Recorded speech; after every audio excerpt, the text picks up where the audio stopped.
Welcome to the Cosy Corner, where each week we'll be discussing a topic with a cup of coffee, my beanbag, and good vibes.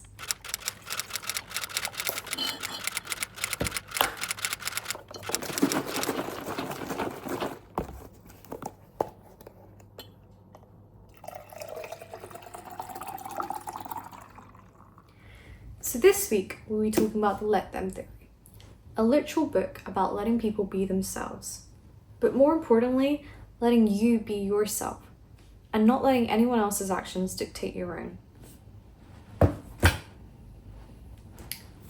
But this is easier said than done, especially in your 20s, a brutal time for most of us. So here are 5 ways that I'm trying to apply the Let Them Theory by Mel Robbins. Just a disclaimer, in no way did I come up with this theory myself. This is just my take on the advice that's been provided by someone far more knowledgeable than I am. So, like with everything on the internet, take it with a pinch of salt. Number 1, everyone's going to have an opinion on your life. Now, this could be people that you love or people that you don't care about at all. Sometimes you actually ask for their opinions, but most of the times it's completely unwarranted. But that won't stop them from giving it to you. Mel says that the best way to deal with it is to embrace it and accept it. And I agree. If it's from people that you love, they're just looking out for you. And if it's from a complete stranger, there must be some element of truth to it. So embrace it, accept it, and use it to fuel your motivation. Number 2, stop trying to please everyone. You could bend over backwards trying to make everyone like you, and they still won't. For example, there are some people in my life where I could go up to them, try and make a conversation, and they'll have such an irritated face on the whole time that I'm talking to them. And it's only for me. Like, I've seen them communicate to other people and it's not the same. I don't think I've done anything wrong, and if I have apologized. I just don't think they like me. And that's okay, because not everyone has to like you. And in fact, it's kind of naive to expect that everyone will. But I think the important thing to remember here is to not change the way that you treat them. Treat them like how you would treat anyone else. Number 3, stop wasting time on insignificant things. A lot of emotions are fleeting, and yet when someone asks you about a certain situation, you still feel the same amount of anger that you did back when the situation actually happened. But I don't want that. I don't want to hold on to that anger. And I don't want to remember that one random time someone called me superficial, which I obviously still remember. But I just don't want to be angry anymore. So that's what I'm trying to work on. Number 4, don't give people the silent treatment. Just don't do it. It's not worth it. And I know it's such a good way to get your point across, but it's not the most efficient way. Now, don't get me wrong, I have seen the silent treatment being used all my life, and I think it's such a great method. My mum loves it. But you know what the most efficient way of getting your point across is? Talking.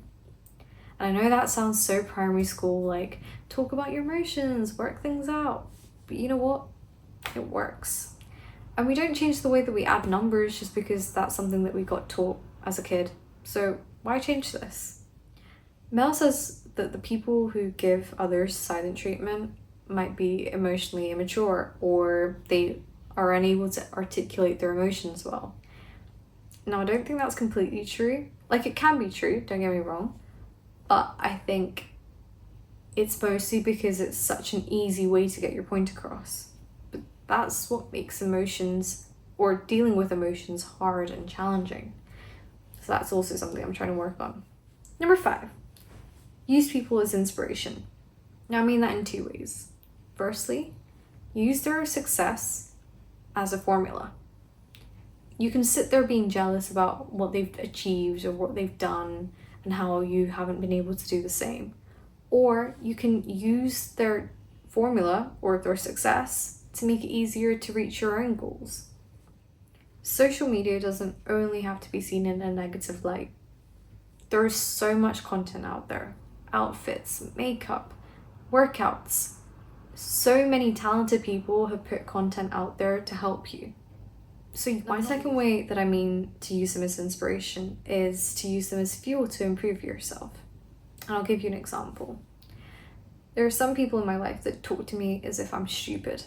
And I don't make it easier for myself. There are a lot of areas where I lack the knowledge in, but I want to change that.